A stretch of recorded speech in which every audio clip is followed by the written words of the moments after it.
Hi, my name is Alexander Benish and you're watching Political Pop Culture. Spectre, the latest Bond movie, is almost a complete disaster. It was almost impossible to make a bad Bond movie these days, but the studio has accomplished just that with a horrible script. Casino Royale, the first Bond movie with Daniel Craig, was very, very refreshing. Quantum of Solace was pretty decent, and Skyfall was decent as well, even though Skyfall was pretty dark and Bond was being tortured all movie long. And also you had this nonsensical debate in the screenplay of whether or not agents are still relevant today. In the previous Craig Bond movies, you had a certain Illuminati feeling.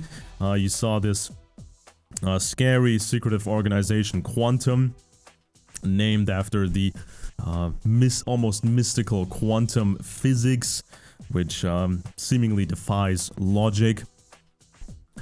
And Quantum was even able to infiltrate British intelligence. They were kind of above British intelligence.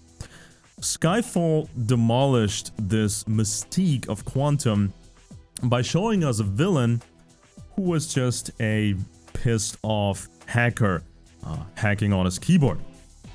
Not very mysterious at all. In Spectre, they bring back this Illuminati feeling, this Illuminati vibe in the beginning. Bond uses a stolen ring and infiltrates an elitist mafia meeting in an aristocratic palace in Italy. Very mysterious, very interesting, but this is soon over. For the rest of the movies, you get pretty substandard action scenes in a train, in the snow, and the desert. And then, of course, you discover that the villain of the movie, Oberhauser, aka Blofeld, he's also just a pissed off guy with a grudge, and he's the leader of his organization. So the mystique of the evil organization is dead. Spectre also kills the mystique of British intelligence and the British Empire. In classical Bond movies, you saw a lot of allusions to Freemasonry and secrecy within the British Empire. But in Spectre, Bond's superiors and colleagues are just boring, determined workers. They just do their job. Not very interesting at all. Now, of course, the viewer will not become a big fan of the MI6. The propaganda is too blatant and not very believable. So the MI6 is complaining about too much surveillance. Oh, really? There were so many things screenwriters could have done with Spectre. They could have brought back the fun, which was the defining element of previous classic Bond movies. But they could have brought the fun back and stayed relevant at the same time. In the Cold War Bond movies, the organization Spectre tried to play off East and West against each other, and Spectre recruited very weird and funny agents from all over the world. We all remember these iconic characters. Why not recycle this idea? Television shows like Homeland and The Americans are already reflecting the current world situation, the return of the Cold War, and these shows have done that with great success. Just kick around some ideas, ladies and gentlemen. The new Blofeld with the new Spectre organization could create super agents, super villains through genetic engineering and other tricks. Blofeld could have a secret lair with new monsters and super weapons, you know, just like a classic Bond movie. But instead, the screenwriters of Spectre opted yet for another boring grudge story. Another person from Bond's past got angry and then is revealed as the villain. And again, we have this stupid debate, are agents still relevant today or not? Bond also ends up with his Bond girl ends up in the desert, just like in Quantum of Solace. Remember that big showdown with this big compound hotel thingy blowing up? So now we have Bond and his Bond girl again ending up in the desert. How lame and boring. The action scenes are a disaster in SPECTRE, and that's also due to the script. I mean, if the script tells you Bond is using an airplane, a small airplane, to attack three vehicles, 3 cars, in a chase, how are you supposed to shoot that without being silly? How are you supposed to make sense of all this? And the director tried his best, but of course this scene doesn't really work. So apparently the bad guys can't just hit the brakes and wait for Bond to just fly over, because of course Bond cannot hit the brakes midair. Totally lame, total disaster. Characters are bland, uninteresting, and ultimately you don't care about them. The traditional Bond intro seems to be put together with old ideas, things you've seen again, things you've seen already, and the song is so lame you have forgotten it the moment it's over.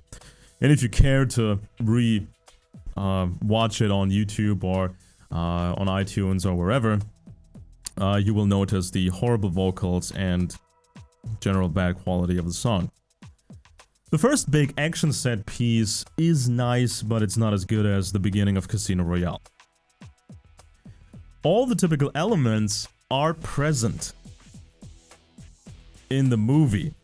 You got the car chases, you got the supercars, you got physical fights, you got the gadgets from Q, but everything seems as if a 9th grader had written it.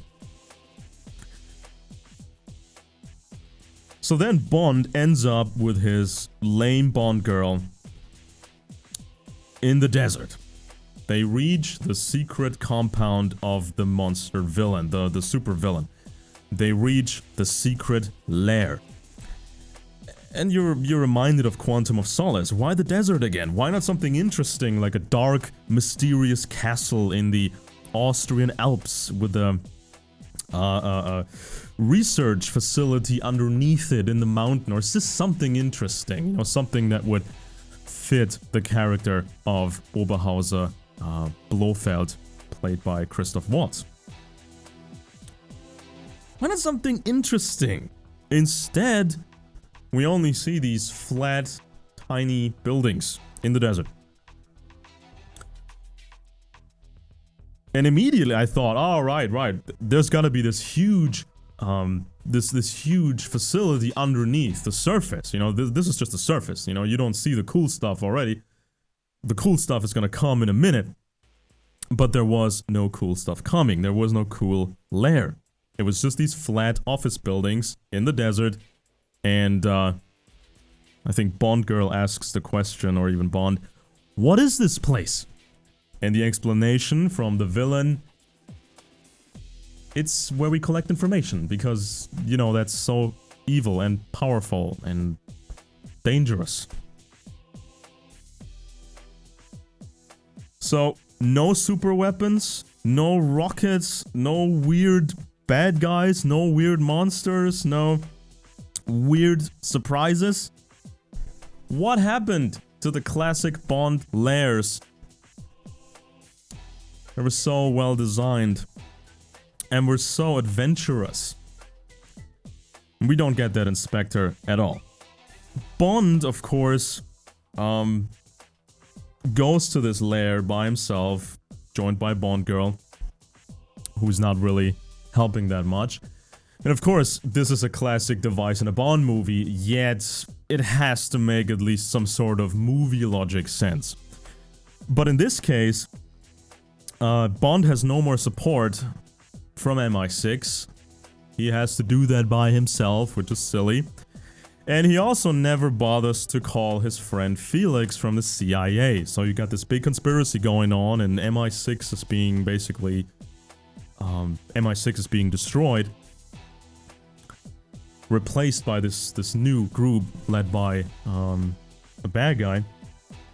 And Bond never picks up a phone to call Felix and tell the CIA and the Americans, come help us. Now, in previous Bond movies, they had some sort of explanations why the CIA wasn't getting involved in a bigger sense, like oil deals and that sort of thing. So yeah, that's satisfying, but in this movie it makes absolutely no sense for Bond to do this by himself. And he saves himself in the most boring and bland way.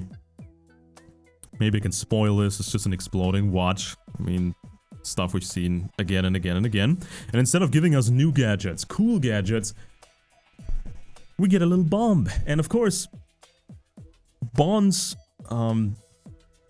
is tied to a chair, and immediately he's liberated from this chair, and then he shoots a bunch of bad guys with a single magazine. Just kind of the lamest Schwarzenegger impression you can think of. And then suddenly this compound, all these buildings, they blow up. So you get like this, these gasoline drums, these plastic drums of gasoline exploding, getting the big fireball, and it makes no sense, and it's not interesting. It is so pathetic. It doesn't serve as a climax to the movie, so that's why apparently the studio has decided to add another climax on top of it. But it's just as lame, just as illogical and frustrating. Even the dialogue that worked so well in Casino Royale are a disaster in Spectre.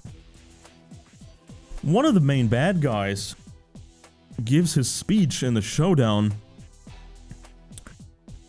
and it's the lamest speech, and you've heard it a million times before. Oh, you all guys are too weak to do what I do, and I'm super tough, and I have seen the light.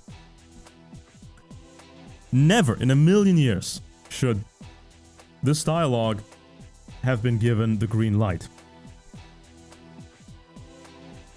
So, it is pretty interesting to note that the giants of the entertainment industry are not even capable anymore to make good propaganda.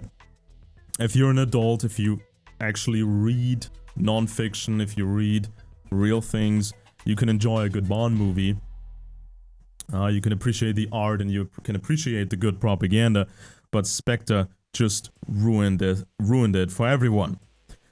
So let's see what they're going to do next. Apparently there's some talk about bringing Bond back to the 60s.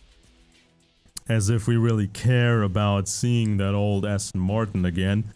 And getting that prehistoric Cold War vibe. Instead of bringing Bond really to the 21st century and making Bond relevant again and having this new Cold War in the background, apparently they're going to give us martinis again and a vintage car. So that's it for today's episode of Political Pop Culture. Please subscribe to the channel and write to us in the comments.